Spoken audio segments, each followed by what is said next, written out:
Today in Math 30-2, we're going to look at topic 6.2 and we're going to examine the characteristics of exponential functions. First of all, we're going to take an example. And in this example, we're going to talk about how many times you can fold a piece of paper. When we start out, we're going to have no folds and there's going to be one layer of paper. Now after we fold it once, that'll create 2 layers of paper. If we fold it again, that'll create 4 layers. If we fold it again, we'll get 8, fold it again 16, fold it again 32, fold it again 64. So by the time you folded one piece of paper 6 times, you're going to get 64 layers of paper. Now, if we look at this as an exponential function, it'll go by y equals a times b to the power of x.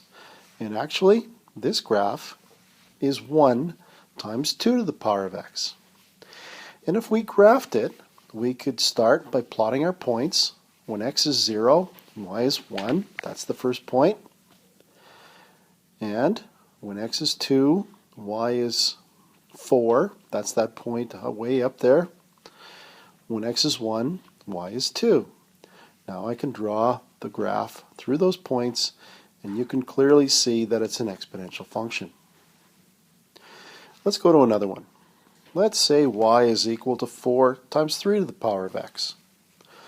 Well, let's plug in some values. First of all, when x is 0, what's y? Well, when x is 0, I'm going to have 4 times 3 to the power of 0. Well, remember that anything to the power of 0 is equal to 1. So 4 times 1 would be 4. Therefore, our first ordered pair, when x is 0, y is 4.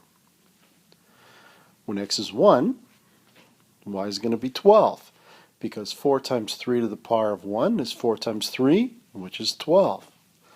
Lastly, when x is 2, 4 times 3 to the power of 2 is 4 times 3 squared, which is 9. 4 times 9 is 36. Now let's plot these 3 points. If you go up by tens on the y-axis, you can plot 0, 4 very low, and you can plot 1, 12, and then you can plot 2, 36.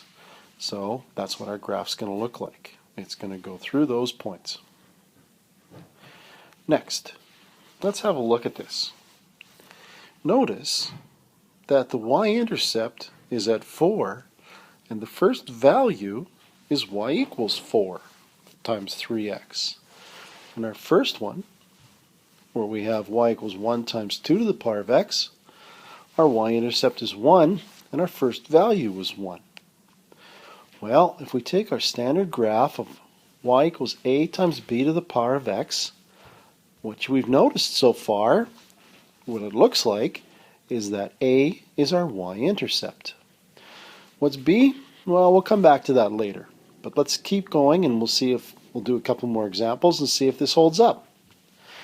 Let's look at y equals 4 times 1/2 to the power of x. This time, my b value is small. It's only a half.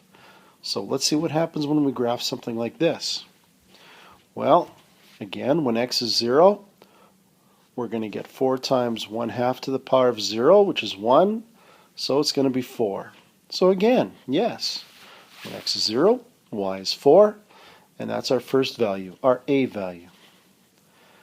And then when x is 1, we're going to get 4 times 1/2, which is 2. And when x is 2, 4 times 1/2 squared, and 1/2 squared is 1/4. 4 times 1/4 is 1. Then if we plot these points, you're going to see it go down over time. So now what it's going to look like is something like that. So what can we say about b? Well, so far, it looks as if in the first graph b was 2, second graph b was 3, and notice those are both increasing. So we can say if b is greater than 1, our function is increasing. But if b is less than 1, but it's still going to be bigger than 0, so we got to write that as b between 0 and 1. Our function is decreasing. Or it looks to be anyhow. Anyway, those are the general patterns that we kind of see. Let's do one more to see if this holds up. How about y is equal to 9 times 1/3 to the power of x?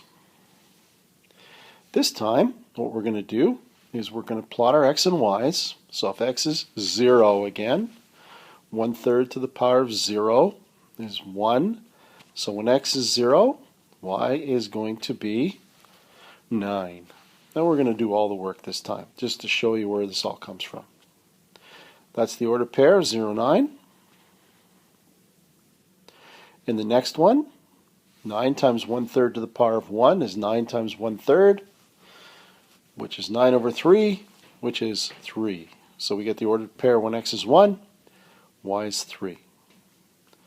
Lastly, when x is 2, 9 times 1/3 to the power of 2 is 1/3 times 1/3, which is 1/9. 9 times 1/9 is 1. That gives us the ordered pair x is 2, y is 1. When I graph this now, we've got x is 0, y is 9. When x is 1, y is 3, because we're going up by 3's there. And when x is 2, y is 1. And we can put those all through and get that kind of a graph. Now, for all exponential graphs, it appears that the number of x-intercepts, well, there aren't any. The number of y-intercepts, it appears that there's always going to be 1, and it's going to occur at point A. Next, our graph seems to move from quadrant 2 to quadrant 1 in all cases. Our domain appears to always be x can be any real number. And our range appears that it's always going to be greater than 0. But there's another value we want to look at, and that's going to be how to get the b value from our table.